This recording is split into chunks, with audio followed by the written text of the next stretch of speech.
Will we find the 39S or the 50D Nic-A-Date Jefferson nickels? Will we have our third straight nickel hunt with a V-nickel found? Could we possibly find more Buffalo nickels or silver wartime nickels for our collection? These are questions that are going to be answered in this next two-box nickel hunt.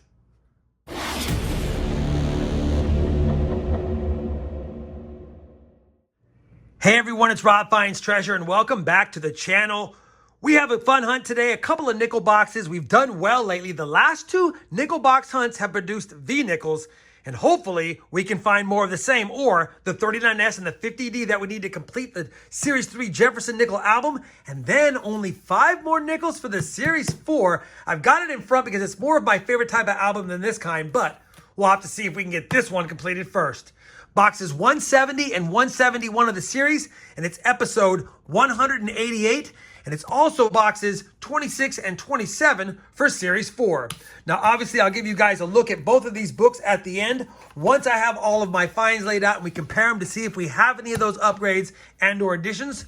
But in the meantime, we're going to get right to the hunt. And I chose a couple of boxes that had some damage on the outside. So I figured these would be the fun ones to choose to hunt.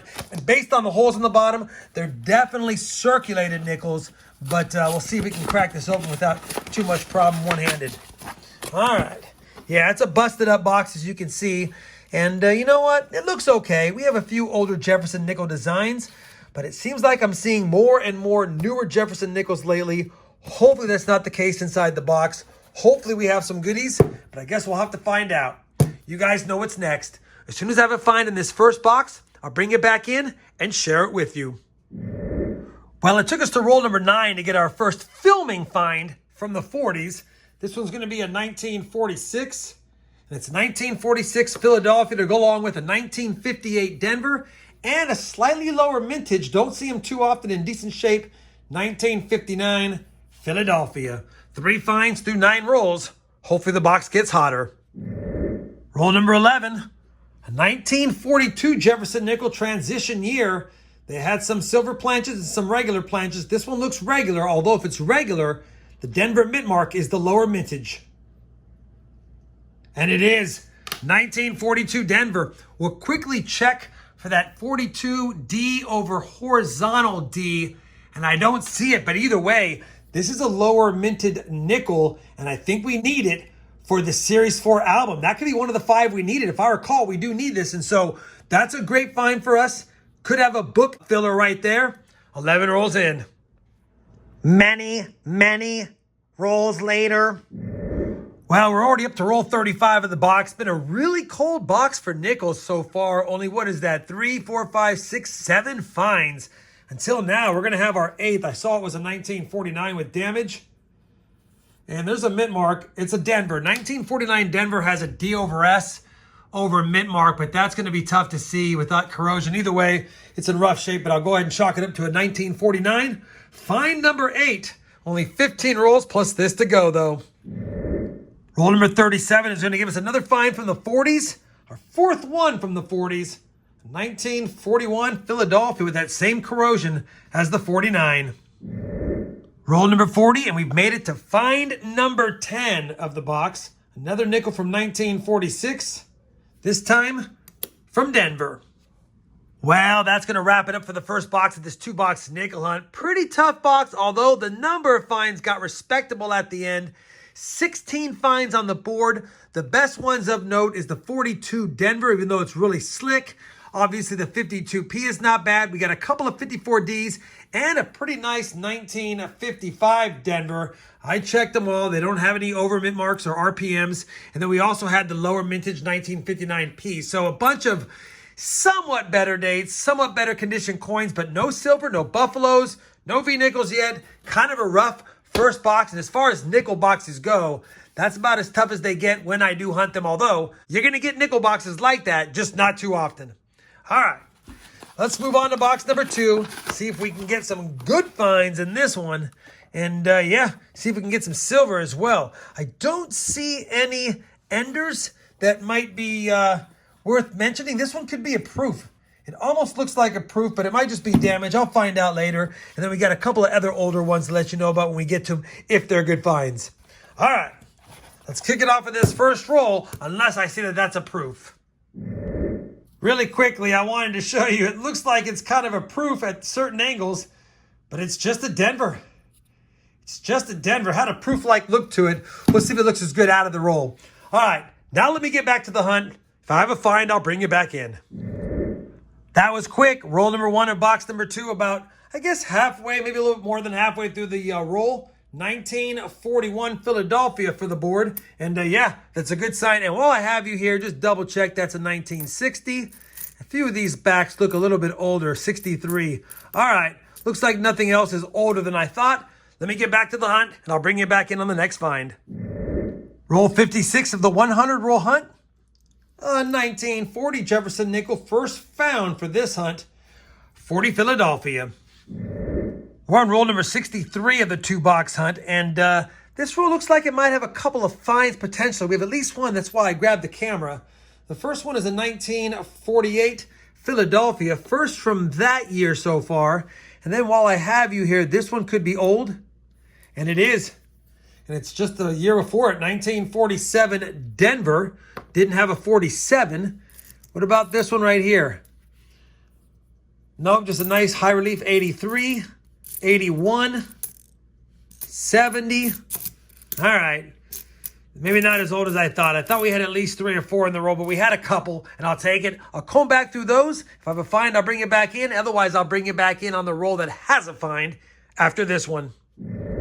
Roll number 70. Another nickel from 1949, but this time a Philadelphia, and in better shape. Roll number 73, and take a look at what we got here. Just a little 1940 Jefferson nickel from Denver. Well, it's been about 14 rolls since my last real find, but we're going to have silver, and I missed it. There was this chocolate-covered edge here next to another beat-up edge, and I just thought we had a couple of dirty coins because I've been seeing them lately. And sure enough, when I peeled down this one, I noticed this one had the look of silver. I think that's going to be a 1943 Denver. Is that a 43 or a 45? Oh, that's a 1945. I was going to say 1943 Denver would be another tougher date, but it's a 45 Denver, and it's in such bad shape, I didn't even notice it by the edge, but obviously it's definitely silver, and we'll take it. It's our first silver find of the hunt. No buffaloes or V-nickels yet, but that's a welcome sight, especially after 14 rolls in a row of not really having any finds. Hopefully the last 13 rolls of the box heat up. Roll 89, another find.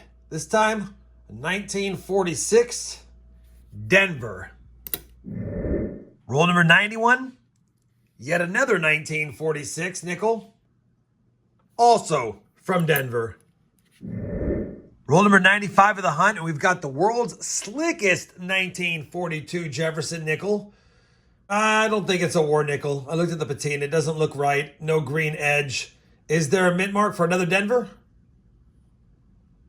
And there is not. Just the 1942 Philly, the common one of that year. Not silver as well, but we'll still take it. All right, 5 rolls plus this to go.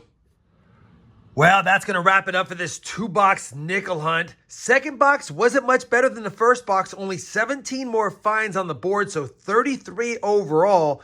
And it hadn't been for that war nickel and the 42D, this would have been a really tough nickel hunt. But that being said, let me cover the best finds of the 2 boxes. We got a pretty nice 1954 Denver, could be an upgrader. Also pretty nice 1955 Denver, could be an upgrader. We got a 1942 Denver lower minted nickel, and one we need, I believe, for Series 4, so should fill a spot. And then a pretty nice 1959 lower minted Philadelphia nickel. Won't need that one, I don't believe. It's not nice enough, but still nice to see. And then, of course, you can never get mad at finding silver, although I missed it. 1945 Denver. Probably not an upgrader, but definitely something to feed the silver jar. It's a bummer that we stopped our 2-hunt streak of finding a V-nickel, although they do come in bunches and then they're silent for a long time. And then we had another hunt without a buffalo nickel, so that's kind of a bummer. And no 39S or 50D yet again, but I still had fun hunting these 2 boxes. Now what's next to do is to go ahead and get these compared to the album, see if we have any upgrades and or additions like that one. And I'll bring you guys back with a look at the books and some final thoughts on this pretty tough 2-box nickel hunt. All right, we have compared all of today's finds to both sets of albums. No upgrades, no additions for the Series 3 side finds albums. And yeah, I reused the sheet because we're saving on paper here. 171 boxes searched. Still missing those 2 pesky finds, the 50D and the 39S. And then now for Series 4, because we added that 42D, we actually have 170 of the 174 nickels found through 27 boxes searched. So yeah, obviously the 50D and the 39S are 2 of them, but we still need the 42S silver and the 44S silver. Basically 3 San Francisco minted nickels and that tough 50D. We'll have to see if we can find any more nickels in the next couple of hunts, because that was a tough one overall. But anytime you can add one during a tough hunt, you can't get mad at that. Hopefully you guys enjoyed this 2-box hunt. If you did, I certainly would appreciate that thumbs up.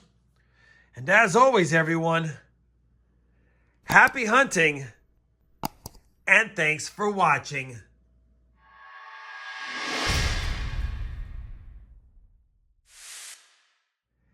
It's not a lot of silver, but it's still silver found at face value.